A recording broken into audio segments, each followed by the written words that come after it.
تو یہ میرا ایک سبق یاد رکھو، یہ علمی دیانت بتا رہا ہوں، ٹھیک ہے؟ ایک قاعدہ بتا رہا ہوں، ورنہ جب آدمی کا لیبل بڑا ہو جاتا ہے نا تو پھر کسی اور کی طرف منسوب کرنے میں وہ شرمندگی محسوس کرتا ہے۔ تمہیں تو شاید نہ ہو، لیکن جو اس وقت میرے اوپر لیبل لگ چکے ہیں، یہ ساری تمہید کے بعد تمہیں بتا رہا ہوں کہ میری ایک مشکات کی حدیث کی طرف متوجہ کیا مولانا علی شیر حیدری صاحب نے کہ اس میں آپ پڑھیں، اس میں یہ لکھا ہوا ہے، ملا علی قاری رحمۃ اللہ علیہ کا قول ہے کہ جو آج کے روافض ہیں یہ وہ نہیں ہیں جو پہلے والے تھے۔ قلت غیر فی ھذا فی حق فی غیر الرافضۃ الخارجۃ فی زماننا، ھذا فی حق غیر الرافضۃ، پیچھے بات آ رہی ہے تکفیر، اس کی تفسیر کی کہ خوارج مبتدع ہیں، فاسق ہیں، لیکن آگے مولانا علی قاری فرماتے ہیں کہ یہ جو فسق کا اور بدعت کا جو فتویٰ ہے فی حق غیر الرافضۃ فی زماننا فإنہم یعتقدون تکفیر اکثر الصحابۃ فضلا عن سائر اصحاب اہل السنۃ والجماعہ فإنہم کفرۃ بالاجماع بلا نزاع۔ یہ مولانا علی قاری کی عبارت ہے۔ اس کی طرف مجھے انہوں نے متوجہ کیا، تو حق بات ہے، اس کو تسلیم کرنے میں اور ویسے ہی ہلاکت اور ضلالت ہے۔ تو چونکہ صحابہ کی تکفیر ابطال شریعت ہے، ابطال شریعت کی باطل ہوگی، جہاں جہاں یہ اصحاب موجود نہیں ہے تو وہاں کا دین اب کون بتائے گا؟ وہ تو بتائیں گے صحابہ۔ علی رضی اللہ تعالیٰ عنہ ہر جگہ، علی رضی اللہ عنہ گھر میں تو موجود نہیں، گھر کا دین تو بتائیں گی ام حبیبہ، اور گھر کا دین بتائیں گی ام سلمہ اور میمونہ اور عائشہ اور جویریہ اور صفیہ رضی اللہ تعالیٰ عنہن اور زینب بنت جحش اور زینب بنت خزیمہ۔ یہ تو ہو گئی کافر، تو پھر گھر کا دین تو سارا ختم ہو گیا، ابطال شریعت لازم آیا۔ تو خیر القرون کے بعد ضلالت بڑھتے بڑھتے بڑھتے بڑھتے تکفیر تک، تکفیر صحابہ تک پہنچی۔ تو جو صحابہ کی جو کہے ابو بکر کافر، وہ بدبخت خود کیسے مسلمان ہو سکتا؟ اگر عمر کافر تو خود کیسے مسلمان ہو سکتا؟ اور دو کافر نبی کے پہلو میں سوئے ہوئے ہوں، کتنی عجیب بات ہے۔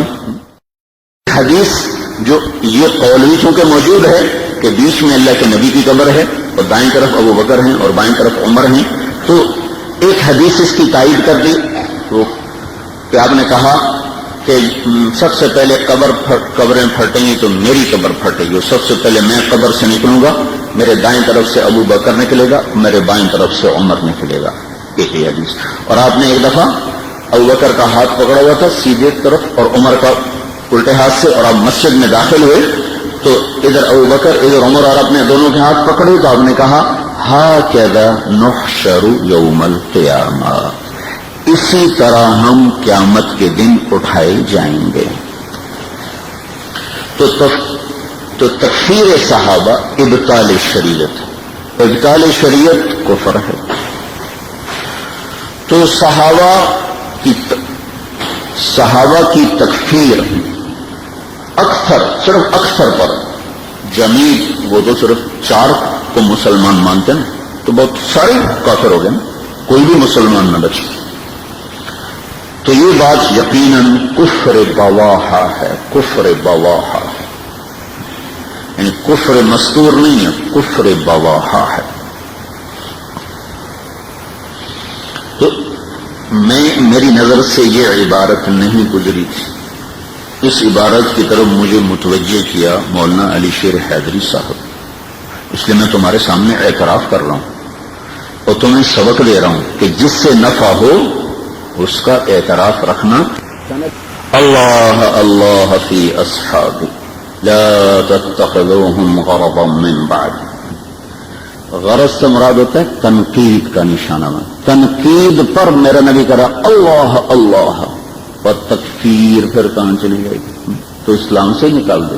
تو تبلیغی نوعیت کا تقاضا یہ ہے کہ کسی طرح ہمدردی کے ساتھ قریب کر کے ماحول میں لا کر اور پیار محبت سے سمجھا بجھا کر حق واضح کیا جائے. یہ تبلیغی طرز ہے. ہاں علماء کے ذمہ ہے حق کو واضح کرنا. علماء کا منصب یہ نہیں سمجھو. علماء کا منصب ہے حق کو واضح کرنا, حق اور باطل میں تفریق کو قائم کر کے واضح کرنا. لیکن حق الحق ویبطل الباطل. اور میرے دروس کو جو مختلف فی بنا کر پھیلا دیا ہے نا, تو اگرچہ اس میں بعض باتیں میں نے کہی ہیں لیکن میرے علم میں نہیں تھی. میں ایک بات کو ٹھیک سمجھ کے کر رہا تھا, وہ ٹھیک نہیں تھی. پھر بعد میں مجھے بتایا گیا, میں کہا ٹھیک ہے. صحابہ کی شان اور مقام میرا اللہ طے کر چکا ہے, اور ان کی خطائیں میرا اللہ معاف کر چکا ہے. ان پہ جرح حرام ہے, تنقید حرام ہے, ان کی تکفیر کرنے والا بھی کافر ہے. جس ذات کے سینے پر سر رکھ کے اللہ کے نبی نے جان دی ہو. ام عائشہ کی شان کو دیکھو. واحد نبی تو میں بتا رہا ہوں, واحد نبی, میری بات غور سے سننا, واحد نبی جس کی جان بیوی کے سینے پر گئی ہے سر رکھے ہوئے. حضرت عائشہ یوں ٹیک لگا کے بیٹھی اور آپ کے سیدھے گال ام عائشہ کے سینے پر ایسے رکھتے ہیں. اللہ اکبر. اور آخری چیز جو میرے نبی کے منہ میں گئی ہے وہ ام عائشہ کا لعاب ہے. وہ بھائی آئے عبد الرحمن بن ابی بکر اور ان کے ہاتھ میں مسواک تھا, تو آپ کی نقاہت ہے, بولا نہیں جا رہا, تو آپ کی نظر مسواک پہ ٹک گئی ایسے. تو حضرت عائشہ نے دیکھ لیا کہ مسواک کی طرف نظر ہے, کہ یا رسول اللہ مسواک کرنا چاہتے ہیں. ہاں. تو آپ نے ان سے مسواک لیا اور اپنے منہ سے چبایا, تو چبانے سے لعاب لگا مسواک کو, وہ دیا. یہ کا آخری چیز ہے جو میرے نبی کے منہ میں گئی ہے, وہ میرے منہ کا لعاب ہے. یہ ہے عائشہ صدیقہ. یہ واحد ماں ہے جس کی گود میں سر ہوتا تھا تو وحی اترتی تھی.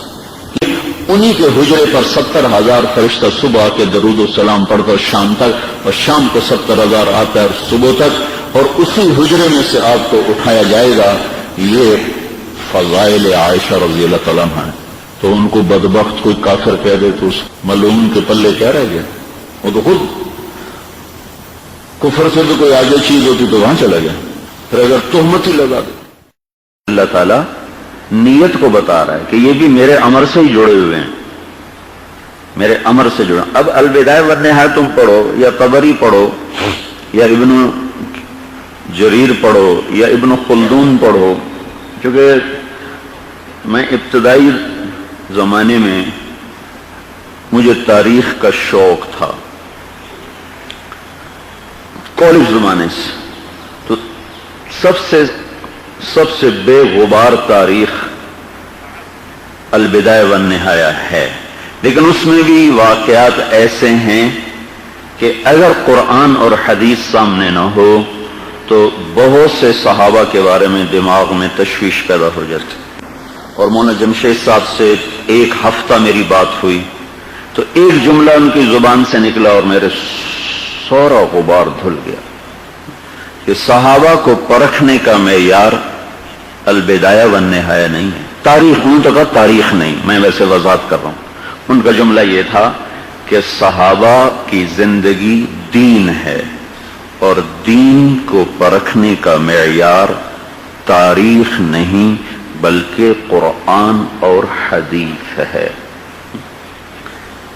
اب جب قرآن کہتا ہے کلن وعد اللہ الحسنى, تو اب چاہے سند متصل کے ساتھ بھی روایات موجود ہوں تو بھی ہم ان کو مردود کر دیں گے کہ اوپر والا جس نے جزا سزا کا نظام بنایا اور چلایا ہے وہ یہ کہہ رہا ہے کہ میں نے جنت کا وعدہ کر دیا تو ہوں آپ کے اٹھے کا جواب ابھی ہے. اس لیے صحابہ پہ جرح حرام ہے، صحابہ پہ جرح حرام ہے. اللہ اللہ فی اصحابی لا تتخذوهم غرضا من بعدی فمن احبهم فبحبی احبهم ومن ابغضهم فببغضی ابغضهم.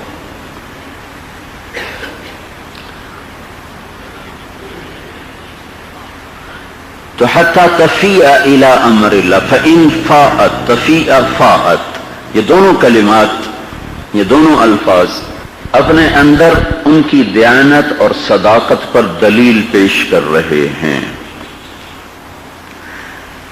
تو لہذا جب کبھی تمہیں تاریخ پڑھنے کا موقع ملے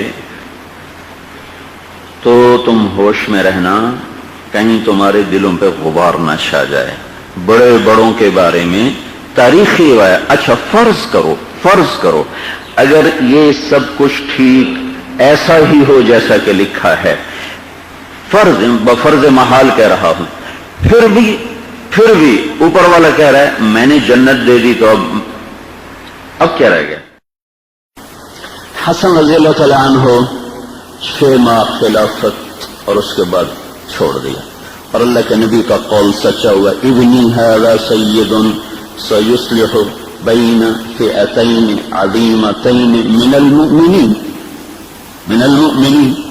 تو حضرت حسن کے ذریعے سے اللہ تعالیٰ نے صلح کروائی، اور حضرت حسن کو بڑی تکلیف اٹھانی پڑی چونکہ لشکر سب چھوڑ دیا.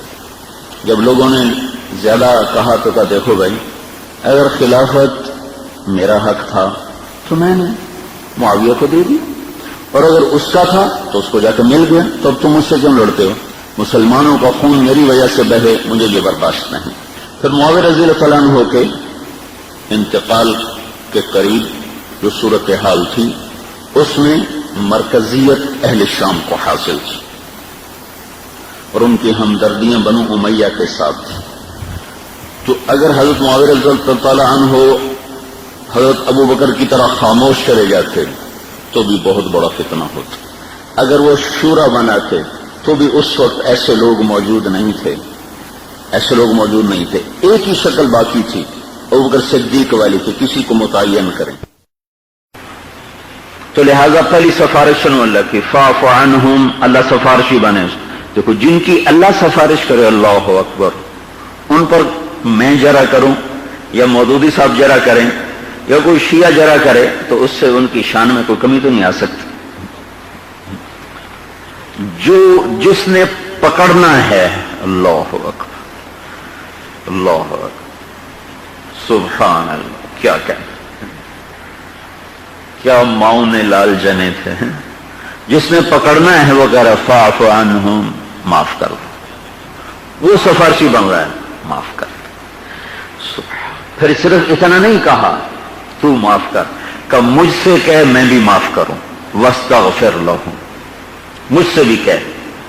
تو ان آیات کے بعد فرض کرو کوئی صحابی خطائے اجتہادی نہیں بلکہ خطائے صریحی اور بدیہی بھی ہے، تو کوئی ہے بدبخت جو ان آیات کے بعد پھر کہے یہ کیوں کیا اور وہ کیوں کیا.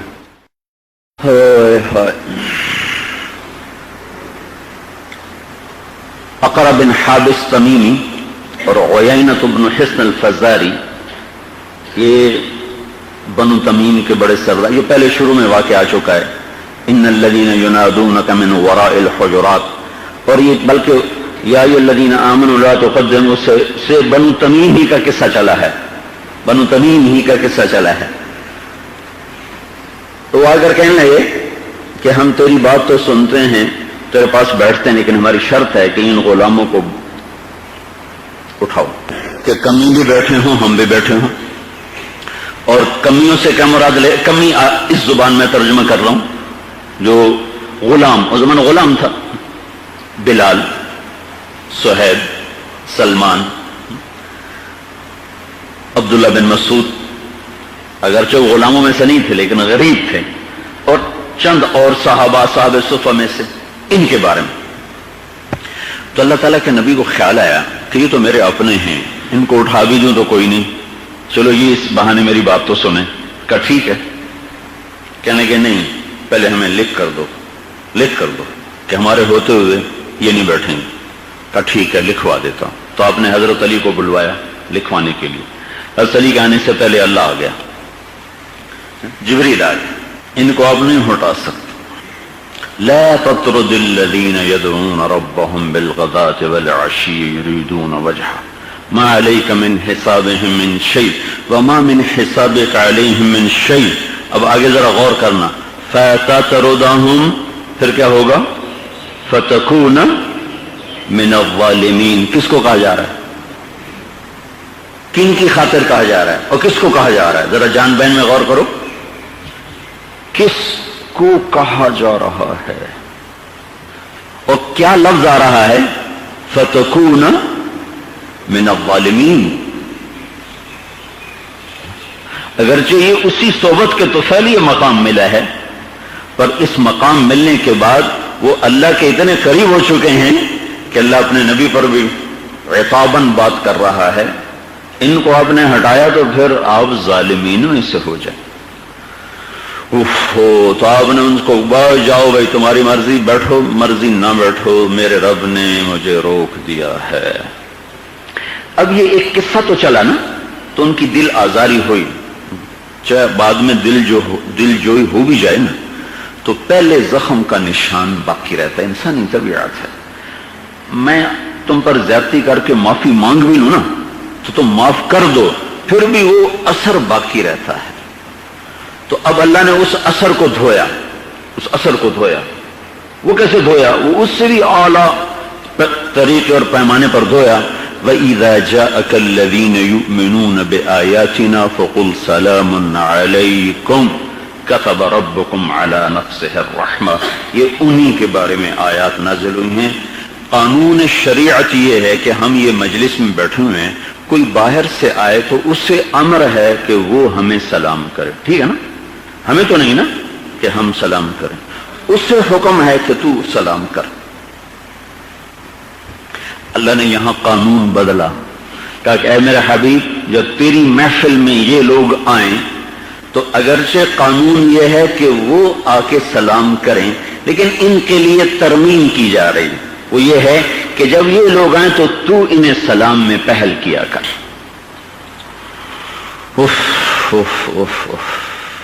تو پھر میرے نبی نے کہا الحمدللہ الذی جعل من امتی من امرت ان ابدأہم بالسلام۔ اے اللہ شکر تیرا، تو نے میری امت میں ایسے لوگ پیدا کیے جنہیں سلام میں پہل کرنے کا مجھے امر ہوا، مجھے حکم ہوا۔ تو تاریخی روایات مستند ہیں اگر قرآن و سنت سے نہ ٹکرائیں، اگر وہ قرآن و سنت سے ٹکرائیں پھر میں کہتا ہوں کسی تعویل کی ضرورت نہیں ہے، ان کو دیوار پہ مار دو، بس اللہ اور اس کا رسول، اس کے بعد ہمیں کسی اور گواہی کی ضرورت نہیں ہے۔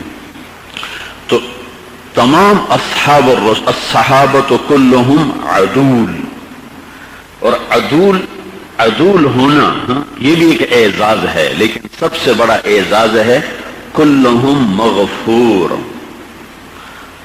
بھائی تابعین بھی تو عدول ہیں، لیکن ہم کہہ نہیں سکتے کہ مغفور ہے کہ نہیں ہے۔ تبع تابعین بھی عدول ہیں، لیکن اب ہم حتماً نہیں کہہ سکتے کہ مغفور۔ آج بھی عدول ہیں، علماء عدول ہیں، اتقیاء عدول ہیں، لیکن ہم کیا کہہ سکتے ہیں؟ اللہ ہی جانے بھائی، موت پہ ہی پتہ چلے گا۔ لیکن یہ وہ ہستیاں ہیں جن کا مغفور ہونا جیتے جاگتے زندگی میں پتہ چل چکا ہے، اس لیے وہ مرتے ہوئے کہہ رہا ہے غداً نلقى الأحباء محمدا وحزبا۔ اور دنیا میں بتایا جا رہا ہے ابو بکر تجھے جنت کے 8 دروازے پکاریں گے،